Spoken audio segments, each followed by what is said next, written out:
Okay, thank you for liking and subscribing. Thank you for clicking the little bell. Hey man, we got a lot. So we're not gonna be going from the phone today. We're gonna be going from some good old paper, as if we were some kind of a newscaster here. We have the full entire complaint from Marilyn Manson and his legal team. Wow. This is 28 pages. Okay, this is 28 pages. This, and I did back and forth, to save paper for the climate. So here we go. Dude, I'm telling you, this is really long. So here's what I'm going to do with this, I think. I think the best thing we can do is that we got 28 pages here. If I don't get through this, in like 15, 20 minutes, if we get to 20 minutes and there's still a lot to go, I think I'm just going to cut the video off, because I don't want to do it again 40 minutes, because a lot of people have been saying, and that's what I wanted. Thank you for commenting. Thank you for letting me know how you feel.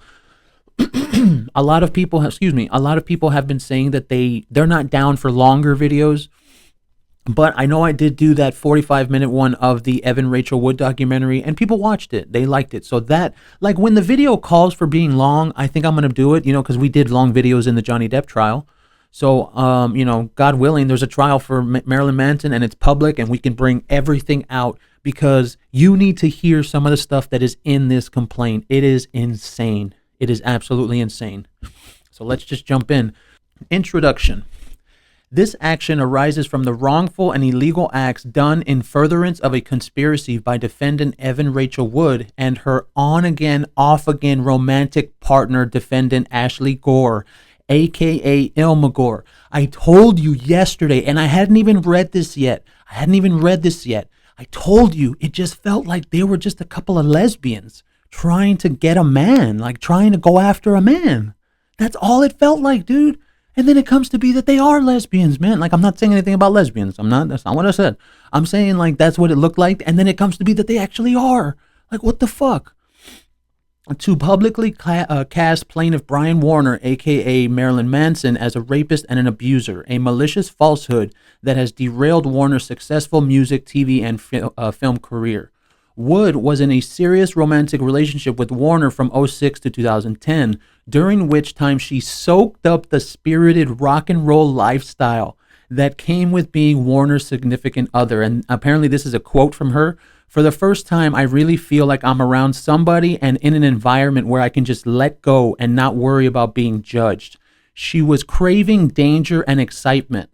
Really? That doesn't sound too pure and innocent, does it, Rachel? Doesn't sound like it to me. Craving excitement.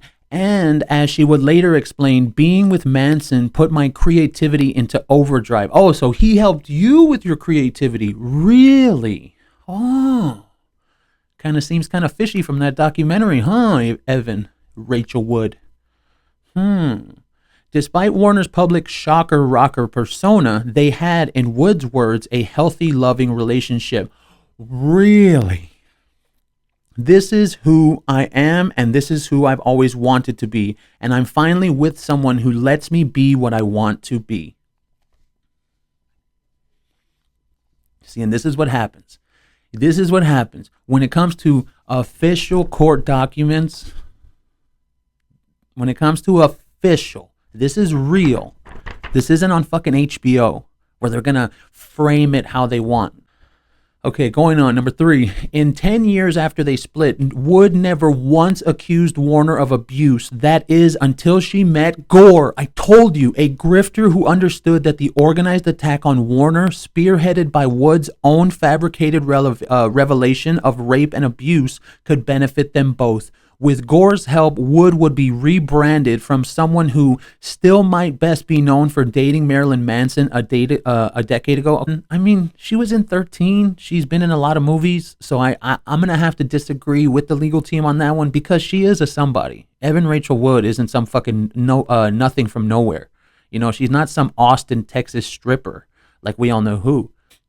Here we go. Into an outspoken standard bearer for victims of domestic violence or sexual assault, thereby absolving her reputation for having a wild past and her embarrassment for having been in a long-term relationship with Marilyn Manson. I told you. I said that yesterday. These women just all had crazy sex with Marilyn Manson and they did crazy shit. And then what happened? 10 years later, somebody came along and they were like, oh no, he abused you. Yeah, he totally, like, that was abuse right there. And you could get him for that. And you know what? And that's probably what that Ilma Gore woman told her. We could get him and we're going to get him and we're going to take him down.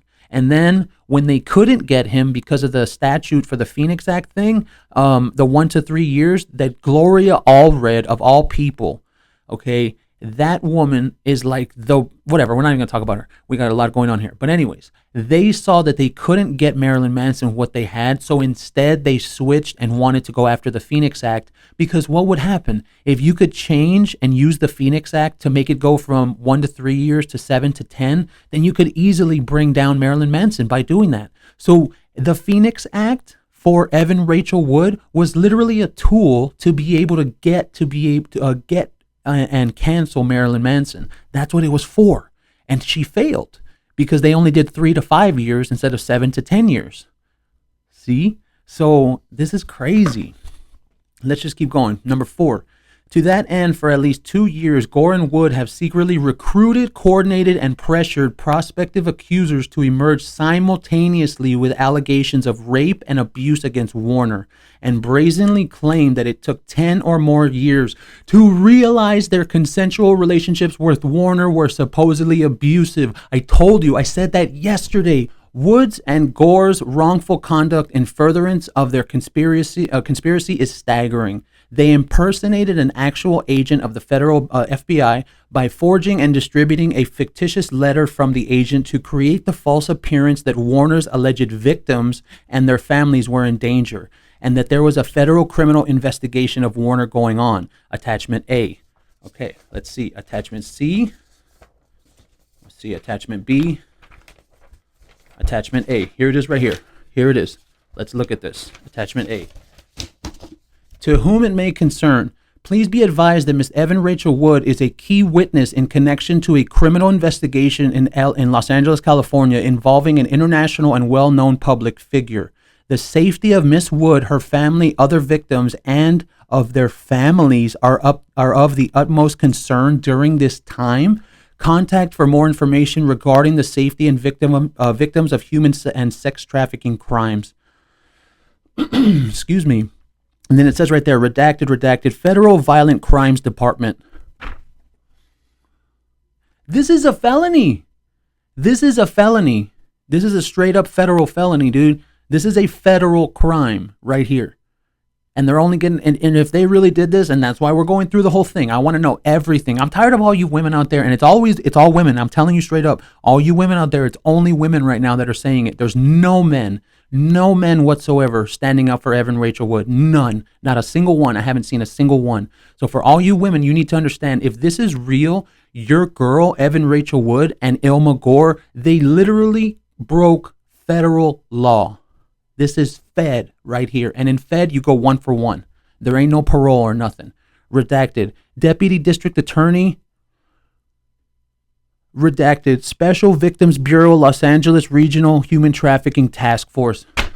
Wow, dude. Wow. So that's attachment A. Let's just keep going. They provided checklists and scripts to prospective accusers listing specific alleged acts of abuse that they should claim against Warner. Attachments B and C.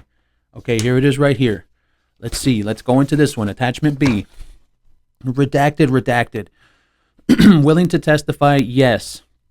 Sexual partner? Yes. Spouse? Yes. Offered project or professional opportunity that never came to fruition or was vastly different to how it was first interpreted. Blood drinking, commercial sex acts, cut or... Are they just listing all the stuff that he did and making it seem as if it's a checklist? Dude, they are. Cut or assaulted during sex, tied up or bound, locked in bad girl room, made to guard girl to make sure she doesn't leave or commit suicide, sleep deprivation, forced to eat on specific eating schedule, given a dress code, drugged or suspected to be drugged with Rohypnol, threatened, underage and given drugs, not that one, scarification, she did scarificate herself. Exploitation or blackmail of documents, photos, and or video. Assault and battery with deadly weapon, no. Help to coordinate schedules and or locations of women, no. Matching tattoos with Marilyn Manson, aka Brian Warner, yes. Was a minor and had a sexual relationship with Marilyn Manson, aka Brian Warner, no. Transported to LA, overseas, interstate. So all they did is just wrote down everything that he did with them consensually. This is all consensual, bro. And you want me to tell you what? If you think that I'm only going for Marilyn Manson, I'm not. Once we find the official complaint for Evan Rachel Wood or any kind of court documents like this, we're gonna read them, baby. We got everything going on right here.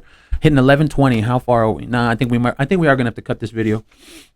Anyway, here's attachment C. It said, provided acts of abuse they should claim against Warner. Attachments B and C. Oh, that's right. I saw this, and I'm not gonna lie. I really can't read this. These chicks fucking wrote worse than doctors do. Let's see. And see, when he hit me, I started to feel crazy. I thought she was crazy. I saw her scream, crying, and he told me she was, and then it's crossed out. I would cry and slit my wrists in the hopes that he would stop hurting me. I must have looked crazy. I was there to film and film a project music video from the abuse in my career.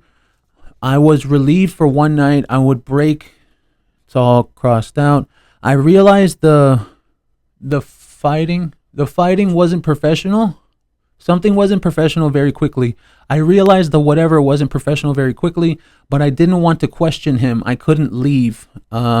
Threatened me when I asked he was something, even if I wanted to. He ignored my crying to make his, I don't know. He texted me saying he could, I don't know, it's real light, I can't see. I woke up blank up being raped. In the morning, he told me he loved me. I started to think of a way to leave, escape, accept his apology. Then it's too faded, and then it's blacked out at the end. It's crossed out, excuse me, at the end, at the bottom. I don't see anything. I don't know. They write worse than doctors do. Horrible handwriting. Probably shows character. Okay. They made knowingly false statements going on right here. The third bullet right there. They made knowingly false statements to prospective accusers, which have since been repeated by those accusers in court filings. We're going to find those court filings. If anybody knows the court filings of Evan Rachel Wood, please send them to me, and I will read them on the show, including the defamatory claim that Warner filmed the sexual assault of a minor. Okay. Number 5. Additionally, in furtherance of their conspiracy, Gore solicited Warner's personal information, including logins and passwords from former employees who were entrusted with such information. She hacked Warner's computers, phones, email accounts, and or social media accounts. Created a fictitious email account to manufacture purported evidence that Warner was emailing illicit pornography, and swatted Warner just days after Wood suddenly appeared all over the media in order to draw further unwanted attention to Warner and to the false allegations Wood and Gore conspired to have made against him. The wrongful conduct alleged herein has been invasive, harassing, defamatory, and otherwise injurious, to Warner and his career, personal life, and well-being. Accordingly, Warner has brought this action seeking general, special, and punitive damages against Wood and Gore in an amount to be determined at trial, and an injunction preventing their future wrongful conduct. Parties: plaintiff Brian Warner, aka Marilyn Manson, is and has been at all relevant times a California resident. Okay, I think these really don't matter. Evan Rachel Wood is Tennessee. Turn it over. Let's see. Tennessee resident. Upon information to believe, California residents. November 20th. Phoenix. Okay, here we go. Until November 20th, and regularly came to LA County between January 19 and November 21 to conduct business, including on behalf of the Phoenix Act, Inc., a California registered nonprofit corporation, and entity case number C42, whatever, whose principal place of business is in South Pasadena, corporate officer, whatever. Upon information and belief, defendant Ashley Gore, aka Ilma Gore, is a Florida resident. Upon information and belief, LA County, whatever. Jurisdiction and venue. Court jurisdiction. Oh, I don't even think that menu is.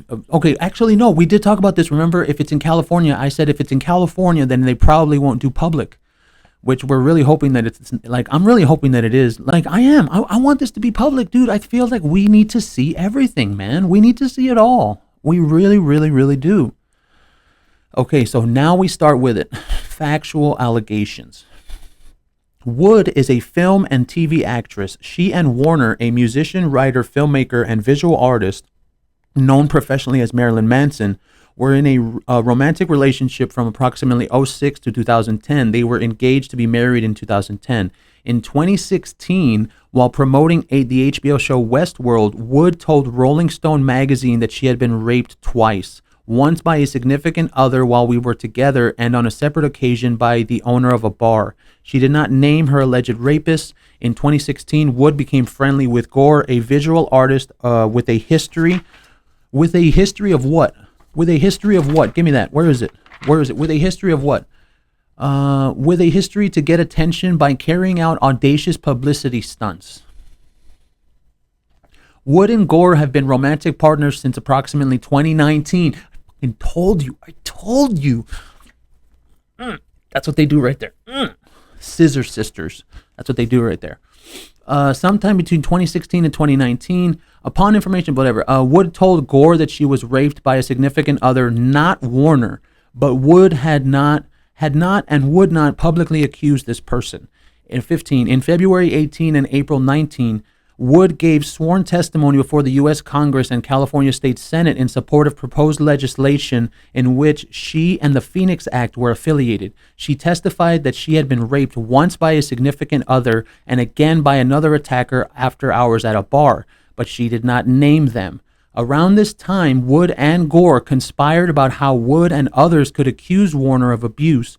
Days before her testimony to the California State Senate, Wood incorporated the Phoenix Act. She serves as its CEO, CFO, and corporate secretary. Gore has been employed by the Phoenix Act since approximately 2019. Dude, the Phoenix Act, they make a lot of money, man. They do. And we're going to get into that later. They make a lot of money.